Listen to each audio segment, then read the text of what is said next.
Cooper Dossett, what's he able to do this fall? I'm super excited for Cooper. I'm glad you brought him up. I mean, I've said it before. He has worked as hard as anybody that I've ever seen rehabbing. I made the comment earlier that, I walk through the weight room on the way to the field, for all of our home games, and he's always in there either stretching, lifting, doing something, and that maybe that was his time slot to do all that, but I see him in there all the time. And I've seen him throw a few bullpens, and it looked really good. And I, if he can take the bullpen to the mound, uh, it's going to be great for him. It's going to be great for us, and I'm excited to see him get out there and compete this fall and get ready for spring. And then you've mentioned two of your other transfer pitchers. I wanted to ask you about Jackson Kircher and what do you see his role being on the team?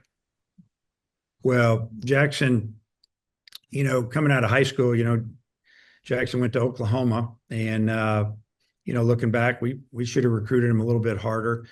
We didn't know if he wanted to hit or pitch or both, and had a great arm. I think that his better days are in front of him. He's thrown really well. He's big. I think he's super happy to be here. I think he's happy, just happy being a Razorback, but now he wants to be a big part of the team. Um, I don't know. We'll just let his role develop. I mean, the stuff's, the velocity and all that is really good. Now, if he develops that secondary and third pitch, I mean, he could be a closer, he can be a middle guy, and if you got three, he can be a starter. So, um, it's his sophomore year, but he'll be a big part of our pitching staff. Hutch, you want to wrap it up?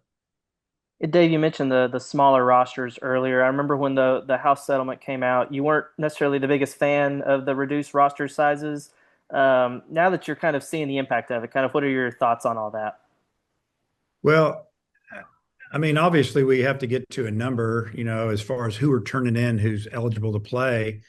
Um, I think any coach in this league would tell you if you're trying to run a fall practice and you're talking about development, maybe redshirting a couple of guys, especially when you're talking maybe in-state kid that, you think's athletic or has a really good arm that really wants to be at the University of Arkansas, and that you're going to redshirt him, and he knows that coming in. A lot of that has gone away, which is disappointing because, development is big, and now it's all about jumping around and being at this school and then that school. And yeah, I'm not a big fan of that. I think you should be able to transfer like one time, and then then you might have to sit out if you want to do it again. And but anyway, that's another subject.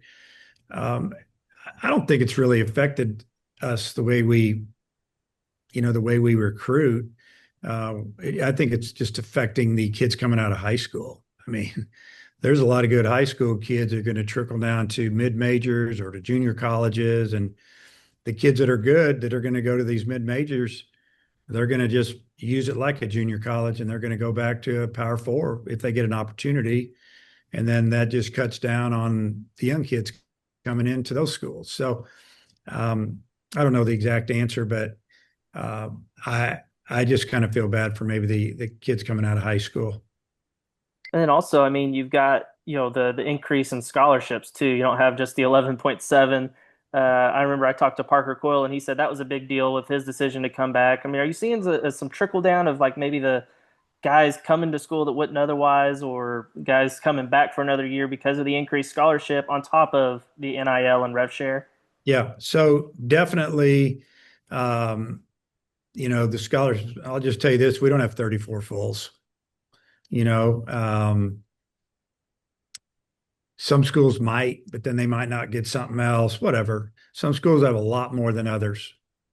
And if you're talking about revenue sharing money and NIL, some schools help their programs a lot more than others. In both of those categories, it's still not apples to apples, which is kind of disappointing, but it is what it is.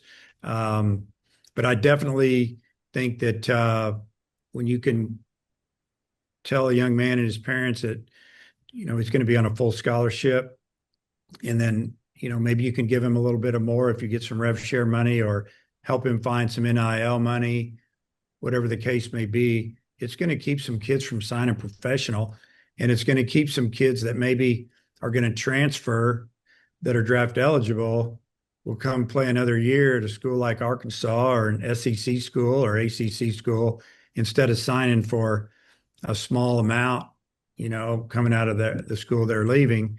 So I think, really what you're seeing now is a bunch of really good players at a lot of schools in our league that are a little bit older. And the brand of baseball, I mean, you look at our team last year, we were really good, really fun to watch. And I've had hundreds of people tell me that, writing letters to me, emails, handwritten letters. I got more handwritten letters this summer and all up till today, honestly, than I've had in the last 3 or 4 years. So people still write letters, and it's been kind of cool. And I'll answer them all before Christmas. But it's an interesting time in Division I baseball, but the talent level is amazing right now. You mentioned the full scholarships thing. I mean, I'm guessing you didn't give too many of those in the 11.7 era. How often did you give those? Do you have any, memories of guys specifically that got full rides?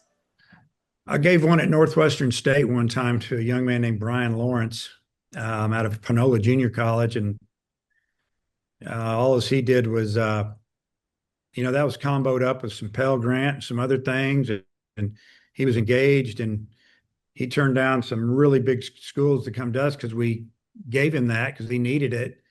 He ended up being our Friday starter. He never lost, I don't think, and he pitched in the MLB All-Star game. If that tells you anything, throwing this nasty slider. And, I remember that one jumps out at me. Then we have some that, I can remember when you pieced it together, if you gave somebody 75, 80%, and then they got another Pell Grant or they got some academics that, they were free, but it was just a few here and there. Did we ever give a 100% of our 11.7? So we only had, that was a full. I don't think I've ever done that here, but now, the way we funded them, we get dollar amount to give out. So when our money's gone, whether that ends up being a total of 23 fulls or 26 fulls or whatever it may be, it's interesting. But these kids, they know when they walk in the door that school is going to cost either zero or not much. And it used to not be that way. It's great. And Jackson, last one. Yeah, Dave, just wanted to get your quick thoughts on the new NCAA tournament seeding with the going from 1 to 32. Yeah, so I haven't dug into it too much, honestly. Great, whatever. I don't really have an opinion on it yet. We'll see how it turns out. They flip-flop on a lot of stuff. Seeding, not seeding, seeding after the regionals, not seeding. We'll see how it goes. But yeah, I can't make an educated comment on it right now, honestly. All right, check back in 9 months then when we get to the tournament. Coach, thanks for your time. We'll see you Okay. at the phone. All right. We'll see you guys. Thank you.